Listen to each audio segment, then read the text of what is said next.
Hello, this is Lady Boulay, and thank you for clicking on the video. Thank you for your support. Thank you for subscribing to the channel, for giving me a thumbs up, for leaving a comment, and for sharing the videos. Thank you for all you do to support the channel. And as we explore African American culture, we are commanded to love one another, whether we want to or not, or whether we agree with each other or not. I'm trying to get through this because I want to get to the main topic, and I want to talk about this creator. This is Tonya TKO, and she has a hot and swinging video called Message to White Identified Nigerians. And it is on fire. This girl is on fire. I approve this message 100%. And she wins Black History Month for 2024. She is the winner. She went off on what she calls white identified Nigerians because she says in her comment section, they're all talking about what they would do. These are Nigerians in Nigeria. It never ceases to amaze me how those people spend so much time on what's going on in America. But she says they're coming into her comment section talking about what all they would do if they were living in America. They would be rich, and they would do this, and they would be that. And those black Americans are just lazy. They don't want to work. I'm doing a video about that right now. That'll be my next upload. But this lie has gone all around the world. So let me just show you some statistics based on what the white people say, since they have so much confidence in white people. And by the way, Nigerians have shown how easily played they are. A white pollster said that Nigerians were the most successful immigrants to America, which is a lie.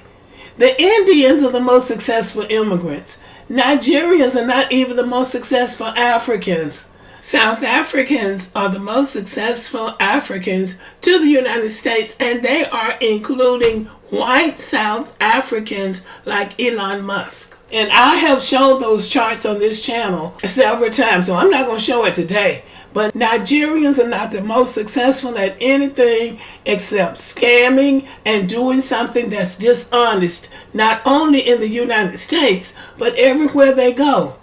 They've been kicked out of Dubai. They've been kicked out of UAE.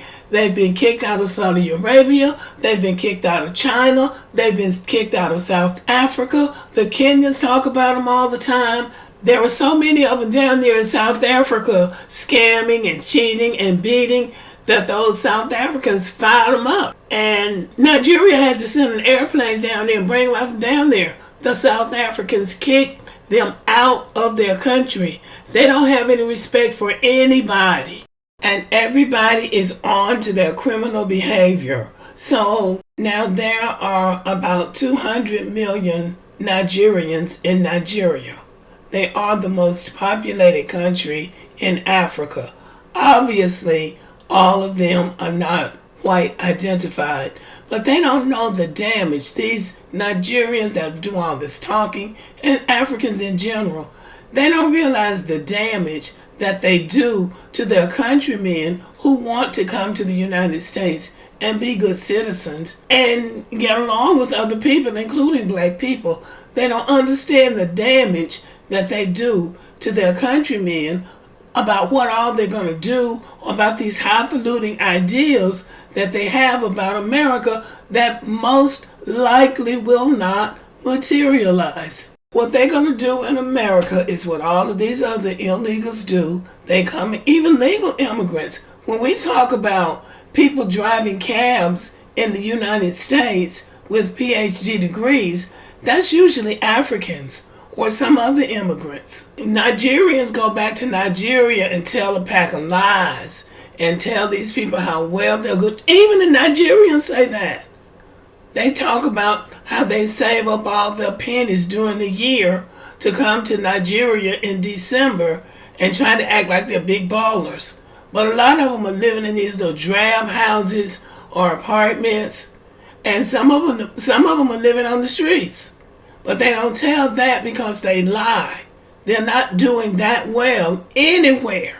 And another thing, I believe that because black Americans complain so much and Nigerians lie so much, they go back to Nigeria, making Nigerians think that Nigerians are the only black people in the United States that are doing well. All black people are poor and on welfare and don't want to work. I think that's the lie they're going back there and telling. Because there's no way that those people would know anything about black Americans if somebody wasn't floating that lie. And to think that they think that black Americans could have made it this far, this long in America without working goes to show how naive they are and how little they know about America and black Americans. Here's the reality. Black Americans are not even poor. We're not poor by American standards. So let me just give you a little bit of statistics. So people, you can't stop people from lying. A liar is just going to lie.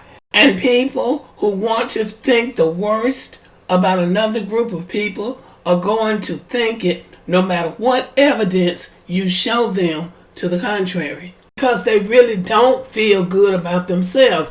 That's not our fault. But let me show you some statistics before I get off. This is from the U.S. Census Bureau on September 12, 2023. Poverty rate for the black population fell below pre-pandemic levels. The official poverty rate of the U.S. black population reached a historic low of 17.1% in 2022, according to U.S. Census Bureau data released today. The 2022 poverty rate for the black population fell to a record low even after accounting for survey and methodological changes to the CPS ASEC, the Census Bureau's longest running survey.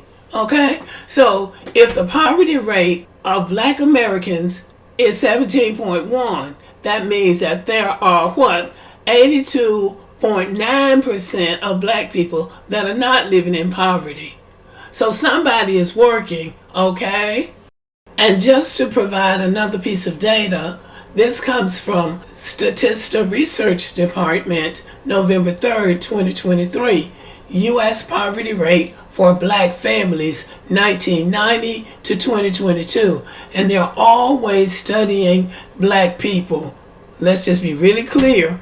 They're always studying black people. They don't study anybody like they do black people. Now, we don't understand why, but that's what they do.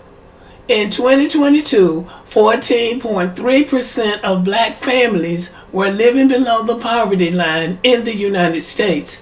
So if 14.3% of black families were living below the poverty line, that means that 85.7% of black Americans were not living in poverty. Now, if they wanted to be positive, they would have said 85.7% of black Americans live above the poverty line. But they wouldn't do it that way because they always have to put a negative spin on it. Now, we already know that. But we don't say that to other people, especially other black people. You can't say anything to these Negroes outside of the United States. They would twist it around and try to turn it into something negative, just like the white people do. Now, Tanya TKO says it's jealousy. You will probably come out better going to a white European country, a country where they don't think so highly of America, and talk to them about the issues of black America than you would talking to these Africans and Caribbeans. I don't know if it's jealousy or not, but it sounds and looks and smells like jealousy. That's just the bottom line. Stop doing it. Black Americans have to stop going to these black people from other countries talking about America. Because all they're going to do is turn it back around and make it something about you. With black people complaining all the time about what we think is wrong with America, and with those Africans, especially Nigerians, lying all the time, plus the white supremacists keeping their foot on the propaganda machine, we can't catch a break. So we need to stop doing it. So I'm not going to try to improve on what Tanya TKO said. I'm going to put it in the description box because that girl had a meltdown on white identified Nigerians. And I think it was very well said, and I think most of us would agree with everything she said and then add some. But I'm not going to add anything. I've said what I have to say. And she definitely gets my vote for the winner of Black History Month of 2024 because she brought it. But anyway, y'all, I'm going to get off here and let you go listen to Tanya TKO's video because it is fire.